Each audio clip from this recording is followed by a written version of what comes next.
मैं और मेरा ससुर अकेले रहते थे। मेरा ससुर इतना बूढ़ा नहीं था। मैं सारा दिन अपने आप को दुपट्टे से ढककर रखती थी। काम करने के दौरान कई बार ऐसा होता कि दुपट्टा गले से उतरकर नीचे हो जाता। तब ससुर मुझे अजीब नजरों से देखते तो मुझे बहुत शर्म महसूस होती, क्योंकि मैं भारी भरकम जिस्म की मालिक थी और अक्सर अपने जिस्म को ऐसे ढककर रखना मेरे लिए बहुत मुश्किल था। ससुर को रात का खाना देकर मैं अपने कमरे में दरवाजा बंद करके सोने लेट जाती, लेकिन जब सुबह उठती तो बेडशीट पर सफेद दाग लगे थे। मैं शादीशुदा थी और अच्छी तरह जानती थी कि ये दाग किस चीज के हैं, लेकिन आखिर कौन मेरे कमरे में आकर ये सब कर जाता था, क्योंकि मैं तो दरवाजा बंद कर देती थी। अब ये रोज होने लगा था। ससुर का रवैया अब मेरे साथ बहुत अजीब सा हो गया था। वह मेरा ऐसा ख्याल रखते थे जैसे कोई अपनी पत्नी का रखता है। मेरी शुरू से ही आदत थी कि सुबह होते ही सबसे पहले नहाने जाती थी। एक दिन मैं निकली ही थी कि मेरी नजर सामने अपने कमरे की तरफ गई, जहां ससुर कमरे से निकल रहे थे। उनके हाथ में एक थैली थी, लेकिन मैं नहीं जानती थी कि वह क्या चीज मेरे कमरे से लेकर जा रहे हैं। मैंने इरादा कर लिया था कि आज रात जाग कर देखूंगी कि मेरे कमरे में आखिर कौन आता है। मैंने जानबूझकर कमरे का दरवाजा खुला छोड़ दिया और नाइट सूट पहनकर लाइट बंद करके बेड पर लेटी रही और सोने की एक्टिंग करने लगी। बिल्कुल खामोश थी। थोड़ी देर के बाद हलचल की आवाज आई। मुझे लगा कि ससुर पानी पीने के लिए या बाथरूम जाने के लिए उठे होंगे, लेकिन कोई मेरे कमरे की तरफ बढ़ रहा था और कमरे में दाखिल हो गया। कमरे की लाइट बंद थी और मैंने सांस खींचकर सोने की एक्टिंग करनी शुरू कर दी, क्योंकि मुझे देखना था कि ये कौन है।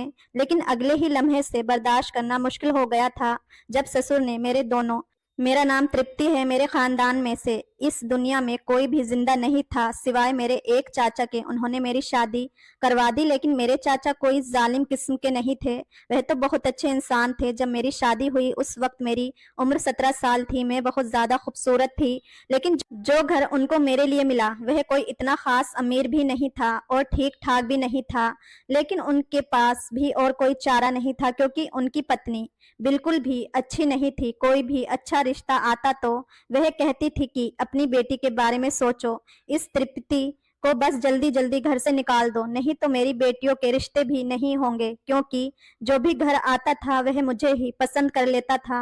मैं बहुत ज्यादा खूबसूरत थी और मेरी चाची की बेटियां बहुत ही मोटी और काली सी थी, लेकिन उनका रवैया मेरे साथ इतना बुरा नहीं था। सब कुछ ठीक था, बस कभी कभी चाची को इसी बात पर गुस्सा आता था कि रिश्ता मेरी बेटियों के लिए आता है, लेकिन पसंद इसको करके चले जाते हैं। ऐसा भी होने लगा कि जब रिश्ता आता तो वह मुझे छिपा देती। बस फिर चाचू ने तंग आकर जो भी रिश्ता मिला फौरन मुझे भेज दिया। कोई पूछताछ भी नहीं की और ज्यादा कीड़े भी नहीं निकाले। जिस घर में मेरी शादी हुई थी उसमें कोई भी नहीं था। मेरा पति दूसरे शहर में काम करता था, जो यहाँ से एक दिन की दूरी पर था, इसलिए वह बार बार नहीं आ सकता था, लेकिन 4 महीने बाद एक हफ्ते के लिए आता था। मैंने कहा कि चलो शुक्र है बाहर का मुल्क तो नहीं है, वरना तो 2-2 साल में एक चक्कर लगता। घर में कोई नहीं था सिवाय मेरे ससुर के। मेरे ससुर ने कहा कि तुम्हें परेशान होने की कोई जरूरत नहीं है। मेरा ससुर बहुत अच्छे थे और वह वाकई बहुत ज्यादा अच्छे थे। मेरा बहुत ख्याल भी रखते थे। शादी के 2 हफ्ते बाद मेरे पति ने कहा कि मुझे जाना होगा। मैंने सिर्फ 2 हफ्ते की छुट्टी ली थी। मैंने भी उसे भारी दिल से विदा कर दिया। उसका नाम गजेंद्र था और मेरे ससुर का नाम रमना था। ससुर भी काम पर जाया करते थे। सुबह सुबह उनको नाश्ता बनाकर देती और वह काम पर चले जाते। उन्होंने कहा कि घर को अंदर से बंद कर लेना, कोई भी आए तो दरवाजा ना खोलना। जब मैं आऊंगा तो पहले पूछना कि कौन है। मैं तुम्हें बताऊंगा कि मैं हूँ, उसके बाद ही दरवाजा खोलना। वह मुझे बहुत प्यार करते थे। बेटी की तरह मेरे नाज और नखरे उठाते थे। मेरे सर पर हाथ रखते और वापसी पर मेरे लिए आइसक्रीम लेकर आया करते थे। मैंने कहा कि इसकी क्या जरूरत थी, तो कहने लगे कि अभी अभी शादी हुई है, तुम्हारी थोड़ी तो सेवा करनी पड़ेगी। आज मेरी पत्नी जिंदा होती तो मेरी कोई बेटी होती तो तुम्हारा उसके साथ वक्त गुजर जाता, पर क्या करें जब वह इस दुनिया में ही नहीं रही। तो मैंने कहा कि कोई बात नहीं, आप हैं तो ना ना। इसी तरह वह रोज मेरे लिए कोई ना कोई चीज लाए ही करते थे, लेकिन एक बार तो कुछ ऐसा ले आए जिसकी उम्मीद नहीं थी और मैं थोड़ी हैरान भी हुई। मेरा पति सिक्योरिटी का काम करता था, इसलिए उसे दिन भर फोन करने की इजाजत नहीं होती थी। रात को 10 मिनट के लिए मुझसे बात करता था, लेकिन इतना थका होता कि बात करते करते ही सो जाता तो मुझे ये बात अच्छी नहीं लगती थी, क्योंकि मैं पूरा दिन इस 10 मिनट के लिए इंतजार करती रहती थी। लेकिन उसकी भी मजबूरी थी। वह पूरा दिन गर्मी में धूप में सिक्योरिटी पर खड़े खड़े थक जाता था। कहता था ये बहुत बड़ी अपार्टमेंट है, लेकिन बड़ी खतरनाक जगह है जहां पर इस तरह की चीजें बनती हैं जिसमें कभी कभी आग लग सकती है। इसलिए तो अच्छे पैसे मिलते हैं इस नौकरी के, नहीं तो तुमसे कभी भी इतना दूर नहीं रहता। लेकिन एक दिन बुरी खबर मुझे मिली कि मेरा पति इस दुनिया से चला गया है। जिस बिल्डिंग के सामने वह काम करता था उस बिल्डिंग में आग लग गई और वह भी इस दुनिया में नहीं रहा। मेरे लिए ये सदमा बहुत बड़ा था। मैं शादी के 3 महीने बाद ही विधवा हो गई थी। मेरे चाचू ने कहा कि वापस चलो, तो मेरी चाची ने शोर मचा दिया। उन्होंने कहा कि ये तो शादी के 3 महीने बाद ही विधवा हो गई है, मनहूस है, इसकी मनहूसियत का साया मेरी बेटियों पर पड़ जाएगा। हमारे घर में जब तक ये थी तब तक कुछ अच्छा नहीं था। जैसे ही निकली तो हमारे घर में सभी चीजों की सुविधा भर गई, तो अब इसको वापस नहीं आने दूंगी। मजबूरी में मैंने फैसला किया कि मैं अपने ससुराल में ही रहूंगी। मेरे चाचू ने कहा कि फिक्र मत करो, आजकल तो विधवा औरत तलाकशुदा लड़कियों की शादी हो जाती है, कोई ना कोई मिल जाता है। तुम्हारे लिए कोई और रिश्ता तलाश करूंगा। लेकिन मैं शादी नहीं करना चाहती थी, क्योंकि मुझे मेरे पति की बहुत याद आती थी। अब मेरे ससुर अब काम से जल्दी वापस आ जाते थे और एक दिन मैंने देखा उनके पास एक लाल रंग की बेड शीट थी। कहने लगे कि बेटा ये बिछाकर सोना। मैंने कहा कि ठीक है, लेकिन मुझे उनसे ये पूछना चाहती थी कि मैं ये बिछाकर क्यों सोऊं। उन्होंने तो इतना कहा कि तुम्हारे लिए लाया हूं, अपने बिस्तर पर बिछा लो।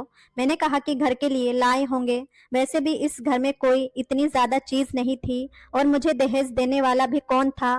लेकिन हैरत मुझे तब हुई जब सुबह मेरे ससुर ने कहा वह बेडशीट मुझे वापस कर दो। मुझे लगा कि शायद उन्होंने रखने के लिए दी थी। मैंने कहा लेकिन मैंने तो बिस्तर पर बिछा दी थी और मैं उस पर सो भी गई थी।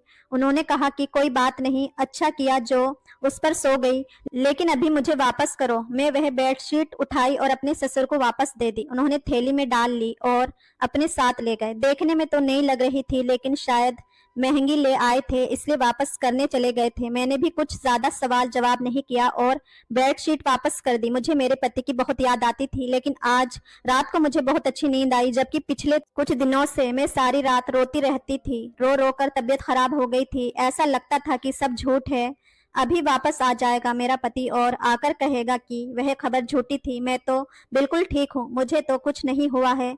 लेकिन ये तो सिर्फ दिल को तसल्ली देने की बातें थी ना। इस तरह थोड़ी ना कोई वापस आता है। जिंदगी बड़ी बुरी है, इंसान के साथ इंसाफ नहीं करती और उससे ऐसी सूरत हाल में डाल देती है जिसके लिए वह तैयार नहीं होता। मैंने कब सोचा था कि मैं इतनी जल्दी विधवा हो जाऊंगी और मेरा पति, जिसके साथ मैंने सिर्फ 2 हफ्ते गुजारे थे, इस दुनिया से चला जाएगा। एक उम्मीद बाकी थी कि शायद मैं गर्भवती हो जाऊं। मेरे पति को गए हुए अभी सिर्फ 1 महीना ही हुआ था। कुछ दिन और गुजर जाते हैं तो शायद मुझे पता चल जाता कि मैं माँ बनने वाली हूँ या नहीं, क्योंकि जब मेरा पति वापस गया तो उस 2-3 दिन पहले वह मेरे साथ था। लेकिन जब वापस गया तो उसके 2-3 दिन बाद ये खबर आ गई थी कि वह इस दुनिया में नहीं है। इसलिए मेरे पास एक उम्मीद तो थी। रात को ससुर वापस आए तो उनके पास फिर से बेड शीट थी। कहने लगे कि ये बिछा लेना। मैंने कहा क्या बात है, आप वापस देने क्यों चले गए? तो कहने लगे जिस दुकान से ली है। एक दोस्त ने कहा कि मैं भी उसी दुकान से ली थी, पर मैंने तो सस्ती ली थी, आपने महंगी ली है। तो मैं वापस लेकर झगड़ा करने चला गया था, लेकिन फिर उसने मुझे 300 वापस कर दिया। तुम भी जाकर सो जाओ, कोई प्रॉब्लम नहीं है। वही हुआ जिसका मुझे भी अंदाजा था। मैंने कहा कि ठीक है। मैंने फिर से बेडशीट बिछा ली और मैं सो गई। ऐसी सोई कि सुबह ही मेरी आंख खुली, लेकिन सुबह मेरी तबीयत बहुत अजीब हो रही थी। मुझे लगा कि मैं माँ बनने वाली हूँ। तभी मुझे इस तरह से चक्कर भी आ रहे हैं और बदन भी दर्द हो रहा है। लेकिन सुबह जब नाश्ता बना रही थी तो ससुर ने फिर से कहा कि बेडशीट वापस कर दो। मैं हैरान रह गई। अभी मैं उनसे कुछ पूछना चाहती थी तो उन्होंने कहा कि मेरे पास टाइम नहीं है, जल्दी जल्दी वापस ले आओ। मैंने जल्दी से वापस कर दी और बिना कोई जवाब दिए ससुर बाजार चले गए और कहने लगे कि बहुत काम है मुझे, तुम अपना ख्याल रखना। मैंने सोचा कि ये क्या हो रहा है, कभी वापस करवा देते हैं कभी ले आते हैं, पता नहीं क्या कर रहे हैं। बूढ़े लोगों की हरकतें अजीब होती हैं कि लोगों की बातों में आ जाते हैं। अगर बेडशीट ले ही ली है तो रख लेनी चाहिए चुप करके। 100-200 में क्या फर्क पड़ता है, आजकल 200 में तो एक टाइम का खाना भी नहीं बनता है। लेकिन मेरे ससुर को कौन समझाता। मेरी तबीयत पूरा दिन खराब रही और मैं खुश होती रही कि मैं माँ बनने वाली हूँ, क्योंकि इस तरह मुझे बात का यकीन हो जाता कि मेरे पास मेरे पति की कोई ना कोई निशानी हो जाएगी। मैंने सोच लिया था कि अगर बेटा हुआ तो मैं उसका नाम अपने पति के नाम पर रखूंगी। इस तरह गजेंद्र मेरी जिंदगी में वापस आ जाएगा। कोई तो होगा जिसको मैं अपना कह सकूंगी, वरना इस दुनिया में मेरा था ही कौन। एक पति था, वह भी इस दुनिया से चला गया। मेरे ससुर ने तो रूटीन बना ली थी। वह रात को मुझे चादर देते और सुबह मुझसे मांग लेते और मुझे इतनी ज्यादा नींद आती कि मुझे अपना होश ही नहीं रहता था। मैंने कहीं से सुना था कि जब औरत माँ बनने वाली होती है तो उसे बहुत ज्यादा नींद आती है, इसलिए मेरा दिमाग इन चीजों की तरफ लगा हुआ था। पर एक हफ्ते अफसोस हुआ, मैं माँ नहीं बनने वाली थी। मेरे पति की मेरे पास कोई निशानी नहीं थी। मुझे बहुत ज्यादा अफसोस हो रहा था। रो रही थी। ससुर से ये बात नहीं की, पर उन्होंने कहा क्यों रो रही हो, तो मैंने कहा कि नहीं कुछ नहीं। मैंने कहा गजेंद्र की याद आ रही है, तो ससुर ने अजीब से अंदाज में मेरा हाथ पकड़कर कहा कि मैं हूं ना, चलो फिर। अचक ही रुक गए। मैं भी झेप गई थी, पर ससुर मुस्कुराकर रूम में चले गए। पर अब मैं इस बात पर हैरान होने लगी कि अगर मैं माँ नहीं बनने वाली तो फिर मुझे इतनी नींद क्यों आती थी और मेरे बदन में इतना दर्द क्यों रहता है, क्योंकि मैं तो यही समझ रही थी कि ये सब कुछ इसी वजह से हो रहा है। फिर मेरी तबीयत इतनी खराब क्यों थी। पर अब किस को कहती कि मुझे डॉक्टर के पास ले जाओ।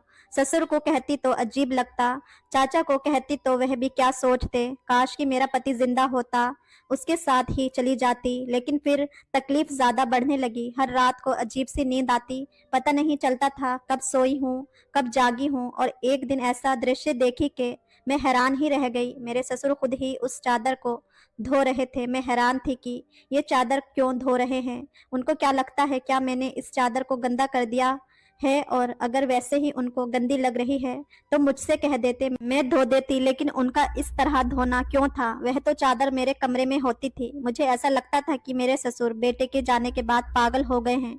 अजीब गरीब तरह की हरकतें करते थे। एक दिन चादर को बार बार कौन धोता है। रात को कहते थे बिछा लेना, सुबह कहते थे वापस कर दो। इस तरह की हरकतें कोई नॉर्मल इंसान तो नहीं करता। लेकिन मैं भी नहीं बोलती थी, क्योंकि शायद मुझसे ज्यादा उनका नुकसान हुआ था। उनके बुढ़ापे की लाठी खो गई थी।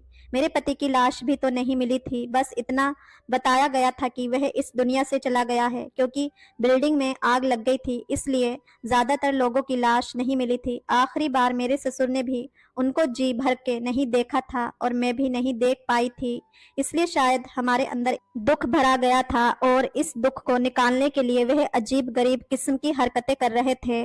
इसलिए मैंने इस मामले पर ज्यादा ध्यान नहीं दिया और मेरी तबीयत ज्यादा खराब रहने लगी। मैं अपनी तबीयत से बहुत ज्यादा परेशान हो गई, इतनी कि अब मुझे घर के काम ही नहीं हो रहे थे। यहाँ तक कि मुझे उल्टियाँ भी आ रही थी। फिर एक दिन मेरे ससुर घर पर नहीं थे तो मेरी पड़ोस की एक औरत आ गई। मैंने उससे सब कुछ बता दिया। उसने कहा कि तुम्हारी हालत तो बहुत बुरी लग रही है, इस तरह थोड़ी होता है। अगर घर में सिर्फ ससुर रहते हैं तो उनसे नहीं कहोगी ना, और किससे कहोगी। इसमें शर्माने की क्या बात है, शर्म से मर जाओगी क्या। आओ मैं तुम्हें अपने साथ ले जाती हूँ। वह मुझे अस्पताल ले गई। जब मुझे डॉक्टर ने चेक किया तो उसने कहा कि आप माँ बनने वाली हैं। मैंने कहा डॉक्टर ऐसे कैसे हो सकता है, मेरा पति इस दुनिया में नहीं। उसने मुझे कुछ तारीख पूछी, मैंने उसको सब कुछ बताया। मैंने उससे कहा कि हाँ, पहले मुझे भी लगता था कि शायद ऐसा है, लेकिन इस बात को भी 1 महीना हो गया है। मुझे मेरे पति से दूर हुए 3 महीने हो चुके हैं। लेकिन कभी कभी ऐसा भी होता है कि आपके साथ भी ऐसा हुआ हो। औरत के जिस्म में भी कोई फर्क नहीं आता, लेकिन फिर भी वह माँ बनने वाली होती है। मुझे तो ये बात समझ नहीं आ रही थी। फिर मुझे डॉक्टर ने कहा कि कहीं तुमने कोई ऐसी वैसी हरकत तो नहीं की है। मैंने कहा कि तौबा करो डॉक्टर, ईश्वर को मान के मैंने ऐसी कोई हरकत नहीं की। मैं अपने पति से बहुत प्यार करती थी और मैंने उनको कहा है कि हमारे घर में तो सिवाय मेरे बूढ़े ससुर के और कोई नहीं रहता। और मैं कहीं आती जाती भी नहीं। डॉक्टर ने कहा कि ठीक है, देखो बुरा नहीं मानना, लेकिन इस तरह के मामले में सवाल भी ऐसे ही करने पड़ते हैं। लेकिन तुम माँ बनने वाली हो, ये बात पक्की है। अब मुझे नहीं पता है कि तुम मुझसे झूठ बोल रही हो या तुमने अपनी तारीख याद करने में कोई गलती कर दी है। मैंने फिर से हिसाब लगाना शुरू कर दी, लेकिन मेरे हिसाब से तो ये बच्चा मेरे पति का नहीं था। मैंने डॉक्टर कहीं मेरे बारे में बदनामी ना फैलाती रहे, क्योंकि मेरे साथ मोहल्ले की औरत भी आई थी और उसने कहा था कि वो हमेशा इसी डॉक्टर के पास जाती है।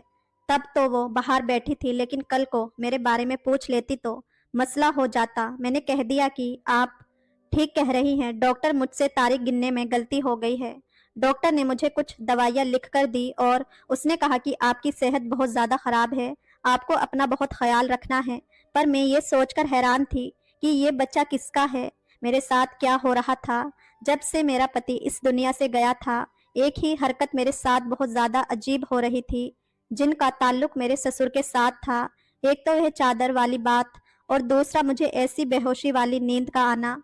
जबकि मैं तो इतनी परेशान रहती थी, मेरे दिमाग में इतने सारे दुख भरे थे, तो मैं इतनी सुकून से कैसे सो सकती थी।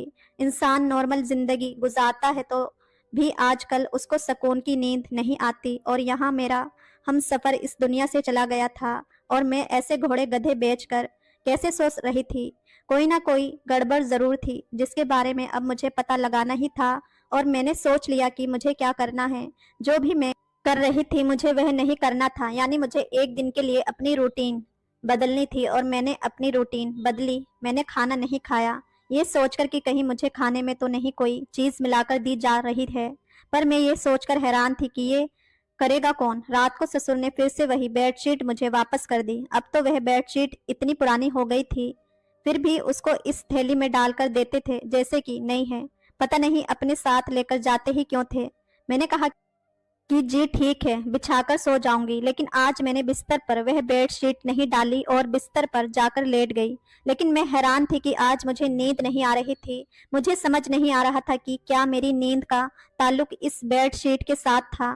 ये क्या हो रहा था मेरे साथ, मुझे तो बिल्कुल भी नींद नहीं आ रही थी। यहाँ तक कि रात के 1 बज गए, बाहर बिल्कुल खामोशी थी। थोड़ी देर के बाद हलचल की आवाज़ आई। मुझे लगा कि ससुर पानी पीने के लिए या तो बाथरूम जाने के लिए उठे हों, लेकिन कोई मेरे कमरे की तरफ बढ़ रहा था और कमरे में दाखिल हो गया। कमरे की लाइट बंद थी और मैंने सांस खींचकर सोने की एक्टिंग करनी शुरू कर दी, क्योंकि मुझे देखना था कि ये कौन है। वैसे मुझे बहुत ज़्यादा डर लग रहा था, उसका मेरे कमरे में काम ही क्या था। लेकिन थोड़ी देर के बाद जब वह शख्स मेरे करीब आकर लेट गया, मेरे चेहरे पर हाथ फेर रहा था, उसका हाथ मेरे पूरे वजूद पर सफ़र कर रहे थे। जब मुझे अपनी बाहों में भरने की कोशिश करने लगा तो मैंने चीखना चिल्लाना शुरू कर दिया, और जैसे ही लाइट ऑन की तो ये देखकर हैरान रह गई कि वह और कोई नहीं, मेरा ससुर था।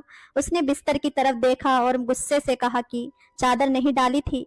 मैं हैरान रह गई कि किस तरह से वह बात कर रहे थे। मेरे साथ में चिल्ला रही थी। वह बोले, कमबख्त औरत, चिल्लाती क्यों है, आ मेरे पास। मैं पूरी तरह घबरा गई। मैंने कहा कि आप क्या कर रहे हैं। मेरा ससुर भी अब घबरा गया। मैंने और जोर से चिल्लाना शुरू कर दिया, यहाँ तक कि मोहल्ले के लोगों ने दरवाजा खटखटाना शुरू कर दिया था। ये क्या हो रहा है। और वह औरत भी अंदर आ गई और उसका पति भी उसके साथ। उससे मेरी थोड़ी बहुत दोस्ती थी। मैंने उनको चिल्ला चिल्लाकर इतना कहा कि पुलिस को बुलाओ, ये मेरी इज्जत पर हमला कर रहा था। वह लोग हैरान रह गए। सारा मोहल्ला इकट्ठा हो गया।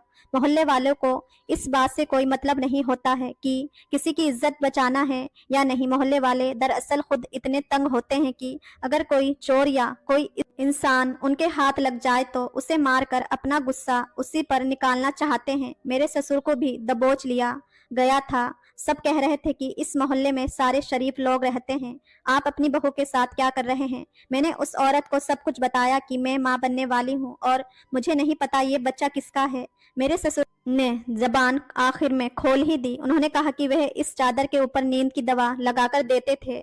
जब वह दवाई मेरे सांस में जाती तो मैं बेहोश हो जाती थी, और उसके बाद वह मेरे साथ सारी रात सोते थे और सुबह होते ही कमरे से निकल जाते थे। और ये बच्चा भी उनका था। सब लोगों ने कानों को हाथ लगा लिया कि तौबा तौबा, क्या जमाना आ गया है। कुछ लोग बोले, अगर ऐसा हो ही गया है तो इन दोनों की शादी करवा दो। लेकिन मैंने शोर मचा दिया, अपने चाचू को भी बुला लिया। मैंने कहा कि खुदकुशी कर लूंगी, लेकिन इस इंसान के साथ शादी नहीं करूंगी जो मेरी इज्जत पर हमला करता रहा है। मैं तो इसे अपने बाप के जैसा समझती थी। मेरे चाचू ने कहा कि अब तुम्हारी चाची कुछ भी बोले, सारा जमाना मेरे खिलाफ हो जाए, मैं तुम्हें यहाँ नहीं रहने दूंगा। मैं अपने चाचा के घर चली गई। मेरी डिलीवरी भी हो गई और बच्चा भी दुनिया में आ गया। मैंने एक बेटे को जन्म दिया था, पर मेरी जिंदगी नर्क हो गई थी। सब कुछ खत्म हो गया था। लेकिन फिर एक दिन कुछ ऐसा हुआ कि मैं हैरान रह गई, क्योंकि शायद ईश्वर ने मेरे साथ इंसाफ कर दिया था। मेरा पति वापस आ गया था। मुझे देखकर हैरान रह गया। वह समझा कि ये उसकी औलाद है। कितनी देर हम रोते रहे, एक दूसरे के गले लग के फूट फूट कर रो रहे थे। दरअसल मेरा पति मरा नहीं था, वह अस्पताल में था और कोमा में चला गया था। किसी को पता ही नहीं था कि वह कौन है, इसलिए किसी ने उसके घर वालों को नहीं बताया। उसको 1 साल बाद होश आया तो फौरन मेरी तरफ भागा। मैंने उसको सब कुछ बता दिया तो हैरान रह गया। उसने कहा कि अब मैं क्या करूं, ये सब क्या हो गया। मैंने कहा कि कुछ नहीं करो, बस मुझे छोड़कर ना जाना।